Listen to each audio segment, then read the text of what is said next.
তিনি কিন্তু বাংলাদেশের বিভিন্ন জায়গায় বিভিন্ন সমাবেশে বলেছেন সবাইকে হ্যাঁ ভোট দেওয়ার জন্য, কিন্তু তিনি যখন এই ঘোষণা দিয়েছিলেন তার ঠিক কিছুদিন আগেই আমরা যখন হ্যাঁ ভোটের ক্যাম্পেইন করতাম, শহীদ পরিবার, জুলাই যোদ্ধা, সাধারণ মানুষ, তখন তাদের নেতাকর্মীরা গিয়ে নার প্রচার চালাইতো। তিনি যখন দেখতেছেন মাঠের অবস্থা ভালো না, তখন তিনি হ্যাঁ ভোটের পক্ষ নিয়েছেন এবং হ্যাঁ জয়যুক্ত হয়েছে। 69.5% হ্যাঁ ভোট পড়েছে।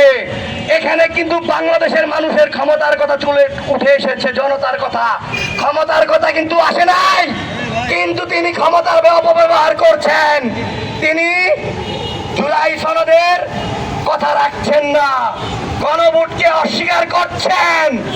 তার দায়িত্বে তার প্রধানমন্ত্রী, তিনি প্রধানমন্ত্রী, তার যে সংসদ সদস্য আছে ইলিয়াস আলী, তার একজন সংসদ পার্লামেন্ট মেম্বার, যিনি এখন উনার ওয়াইফ, তিনি সহ গুম কমিশন বন্ধের দাবি জানিয়েছেন। আরে ভাই, আমরা বলতে চাই সালাউদ্দিন আহমেদ বর্তমান স্বরাষ্ট্রমন্ত্রী, তিনি তো গুমের শিকার ছিলেন, তাহলে তিনি কিভাবে এই গুম কমিশন বন্ধ করতে বলে? আমরা তীব্র প্রতিবাদ ও নিন্দা জানাই। যদি এই গুম কমিশন বন্ধ হয়, আগামীতে গুমের সংখ্যা বেড়ে যাবে। কেন বেড়ে যাবে? যারা ন্যায়, ইনসাফ ও আজাদির কথা বলবে, যারা বাংলাদেশের কথা বলবে, যারা ভারত বিরোধী কথা বলবে, তাদেরকে উঠায় গুম করা হইবে। কারো লাশ বিভিন্ন নদীতে পাওয়া যাইবে, কারো লাশটা অব্দি পাওয়া যাইবে না। কাজেই তারেক রহমান সাহেব কিন্তু কথা রাখেন নাই।